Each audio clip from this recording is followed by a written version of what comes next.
बच्चों, मैं सुषमा कुमारी, गांधी +2 उच्च विद्यालय रामगढ़ की हिंदी की शिक्षिका। आज हम लोग पढ़ेंगे वाच्य। बच्चों, पिछले 3 वीडियो में हम लोग वाच्य पढ़ चुके हैं, जिसमें हम लोग देखें वाच्य क्या है और वाच्य की पहचान हम लोग देखें और कुछ देखें वाच्य का परिवर्तन। हम लोग देखें कि पिछले वीडियो में देखे हैं कि किस तरह से वाच्य परिवर्तन करते हैं और वाच्य को हम कर्मवाच्य से कर्तृवाच्य से कर्मवाच्य में कैसे बदलते हैं। तो इस वीडियो में हम लोग एक बार फिर से रिवीजन करते हैं वाच्य क्या है और कैसे हम उसको पहचानते हैं और किस तरह से हम उसको परिवर्तन करते हैं। तो बच्चों, हम लोग देखें वाच्य मतलब होता है वचन या बोलना, और हम बोलते हैं और बोलने में हमारा केंद्र बिंदु में क्या रहता है, हम किस चीज़ को पर जोर दे करके बोलते हैं। तो और हम बोलने का जो बोल रहे हैं या जो भी हम काम कर रहे हैं उसका प्रभाव किस पर पड़ता है, उसी से हमें वाच्य का उसमें निर्धारण करते हैं कि ये कौन सा वाच्य है। एक बार हम लोग परिभाषा फिर से देख लेते हैं। क्रिया के जिस रूप से यह पता चले कि क्रिया का मुख्य विषय कर्ता है, कर्म है या फिर भाव है। कर्ता जो स्वयं कर रहा है वो है या फिर कर्म जिसका क्रिया का जो फल पड़ रहा है वो है या फिर भाव की हमारी कोई भावना को पता चलता है, तो उसी से पता चलता है कि वो कौन सा वाच्य है। तो इसमें हम लोग एक उदाहरण देखे थे, अशोक लिख रहा है। तो इसमें लिखने का काम कौन कर रहा है, अशोक। तो इस तरह से ये कर्तृवाच्य है। और बच्चों, पिछले वीडियो में हम लोग वाच्य की पहचान पढ़े हैं कि किस तरह से हम वाच्य को पहचानते हैं। तो इसमें है कि कर्ता है बिना विभक्ति चिन्ह का, कर्तृवाच्य में बिना विभक्ति का होता है, और कर्मवाच्य में उसमें से या के द्वारा का विभक्ति लगाया जाता है, और भाववाच्य में के द्वारा लगाया जाता है। तो इस तरह से हम लोग देखे हैं कि वाच्य की पहचान कैसे है और वाच्य परिवर्तन। पिछले वीडियो में हम लोग पढ़े हैं कर्तृवाच्य किस तरह से हम लोग कर्मवाच्य में बनाते हैं। बच्चों, आज हम लोग देखेंगे कि वाच्य परिवर्तन में कर्तृवाच्य से भाववाच्य। पिछले वीडियो में हम लोग देखे हैं कि कर्तृवाच्य से कर्मवाच्य कैसे बनाते हैं। इस बार हम लोग देखेंगे कि कर्तृवाच्य से भाववाच्य कैसे बनाएंगे, कि इससे है कर्तृवाच्य से हम भाववाच्य कैसे बनाते हैं। तो इसमें देखो बच्चों, कर्ता के बाद से अथवा के द्वारा लगाया जाता है। भाववाच्य में हम लोग कि कर्ता के द्वारा, कर्ता के बाद से अथवा के द्वारा लगाते हैं। क्या लगाते हैं, से अथवा के द्वारा का प्रयोग किया जाता है किसमें, भाववाच्य में। और उसमें है कि मुख्य क्रिया को सामान्य भूतकाल में बदलकर जाना क्रिया का रूप जोड़ दिया जाता है। मुख्य क्रिया जो है उसको क्या में लगाते हैं, सामान्य भूतकाल में परिवर्तन करते हैं, और उसके साथ जाना जो है क्रिया का रूप जोड़ा जाता है। जब हम लोग उदाहरण देखेंगे बच्चों, उसमें पूरा हमारा स्पष्ट होगा। उसके बाद है क्रिया के एक वचन पुल्लिंग में बदले, कि क्रिया का जो एक वचन है उसको हम क्या बदलते हैं, पुल्लिंग में बदलते हैं। बच्चों, हम लोग पहले ही पढ़े हैं कि भाववाच्य में क्या होता है, कि भाववाच्य में हम कैसे पहचानते हैं। और भाववाच्य का है कि इसमें कि किस चीज़ की पहचान होती है। इसमें देखते हैं कि कर्म की प्रधानता न होकर भाव के प्रमुख होता है, और उसमें सदैव क्या होता है, एक वचन होता है, पुल्लिंग होता है और अकर्मक क्रिया होती है।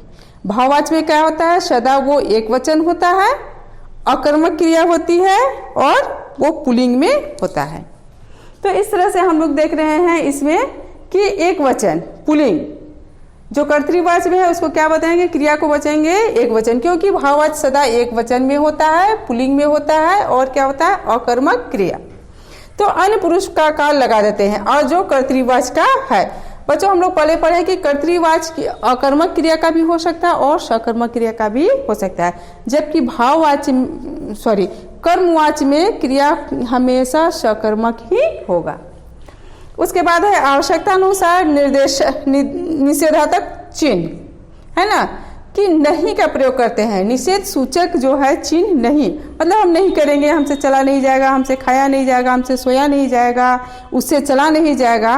मतलब निर्देश के अनुसार कि जैसा है कि उसमें के अनुसार हम आवश्यकता पड़ने पर निर्देश सूचक क्या पढ़ते हैं, नहीं का हम प्रयोग करते हैं। बच्चों, हम लोग उदाहरण देखते हैं। कर्तृवाच्य का है और उसको हम भाववाच्य में कैसे परिवर्तन करते हैं।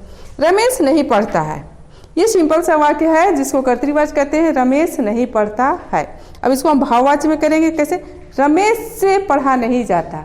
बच्चों, हम लोग से लगा रहे हैं, से जो विभक्ति चिन्ह है से का प्रयोग करते हैं। रमेश से पढ़ा नहीं जाता, नहीं है तो हम लोग इसे निषेध सूचक चिन्ह जो नहीं है उसका प्रयोग करें, रमेश से पढ़ा नहीं जाता है। दूसरा उदाहरण क्या है, वह चल नहीं सका, तो क्या करेंगे, उससे, स लगाएं, फिर से उससे चला नहीं जा सका। जा सका बच्चों हम लोग पुल्लिंग और अन्य पुरुष में लगाते हैं और वो एक वचन, तो उससे चला नहीं जा सका। तीसरा उदाहरण है बच्चे खेल रहे हैं, तो इसमें कह रहे बच्चे खेल रहे हैं और इसमें हम लोग उसका भाववाचक बनाएंगे तो बच्चों से खेला जाता है। जाना क्रिया पहले के भूतकाल में बदल जाना क्रिया का रूप जोड़ना चाहिए। जाना क्रिया देखो यहाँ भी है, रमेश पढ़ नहीं सकता है, रमेश से पढ़ा नहीं जाता है। वह चल नहीं सकता, उससे चला नहीं जा सका। बच्चे खेल रहे हैं, बच्चों से खेला जाता है। पुलिस पकड़ेगी, पुलिस द्वारा पकड़ा जाएगा। वह चल नहीं सका, उससे चला नहीं जा सका। बच्चों एक बार फिर से हम लोग देखते हैं कर्तृवाची से भाववाचक में बदलने के लिए क्या है, से या तो के द्वारा लगाते हैं और सामान्य क्रिया को भूतकाल में बदलकर जाना क्रिया का रूप जोड़ते हैं। उसके बाद क्रिया को एक वचन पुल्लिंग में बदलते हैं और अन्य पुरुष काल में लगा दे जो कर्तृवाचक में है, क्योंकि हम कर्तृवाचक से बच रहे हैं, उसमें बदल रहे हैं। इसलिए है कि रमेश नहीं पढ़ता है तो क्या होगा, रमेश से पढ़ा नहीं जाता है।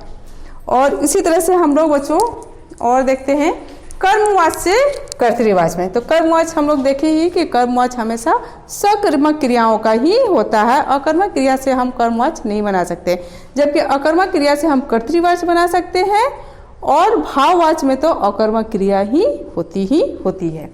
तो इसमें हम लोग कर्मवाचक से कर्तृवाचक में बदलते हैं, तो कर्मवाचक का है ये और ये है कर्तृवाचक का।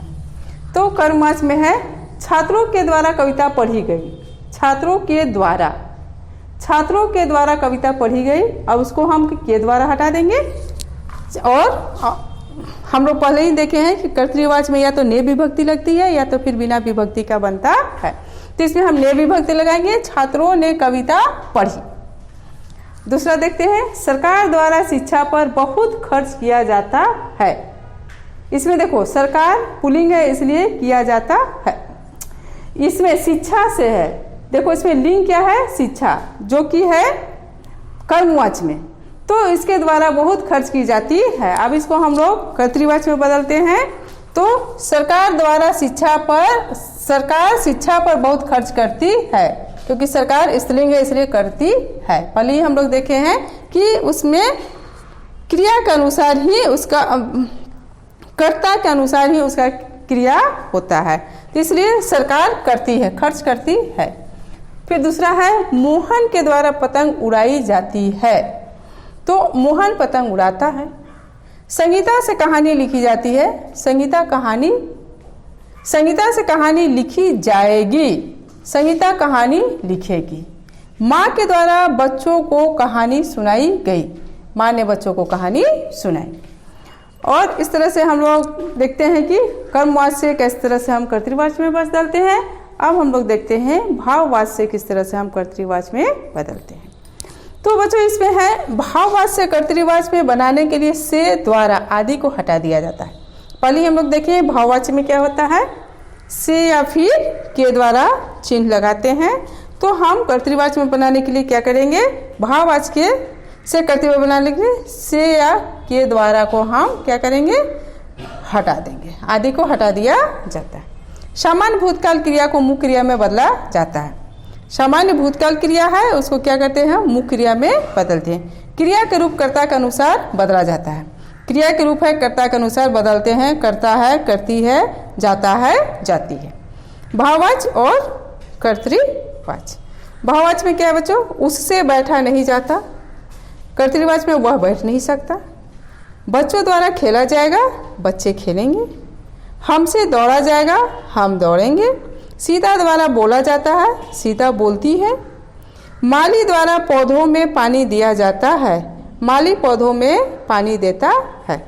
बिल्कुल सही बच्चों, बहुत ही आसान है और ये परीक्षा में 4 नंबर का ये आता है। यदि हम थोड़ा सा ध्यान देंगे, एक बार में समझ में नहीं आएगा, 2 बार 3 बार हम इसे पढ़ेंगे तो ये स्पष्ट हो जाएगा और हम बहुत अच्छे से वाच्य परिवर्तन कर सकते हैं। इसमें दिया हुआ रहता है कि निर्देश के अनुसार कोई भी एक वाक्य दिया हुआ रहेगा और उसमें निर्देश दिया हुआ रहेगा कि इसे भाववाच्य में बदले। जैसे ये है कर्तृवाच्य का है, इसमें ब्रैकेट में दिया हुआ रहेगा भाववाच्य में बदले। तो इसमें है क्या करेंगे हम उसको कि वह बैठ नहीं सका तो उसको, या तो हम इसको बदले या इसको लिखे। तो भाववाच्य में वह बैठ नहीं सका, उसको कैसे करेंगे, उससे बैठा नहीं जाता। तो इस तरह से हम देखेंगे और एक बार नहीं कई बार पढ़ेंगे और पढ़ करके हम इसको आसानी से करेंगे। बच्चों आज हमारा वाच्य का ये पाठ जो समाप्त होता है। अगले वीडियो में हम लोग पढ़ेंगे विकारी शब्द, अव्यय।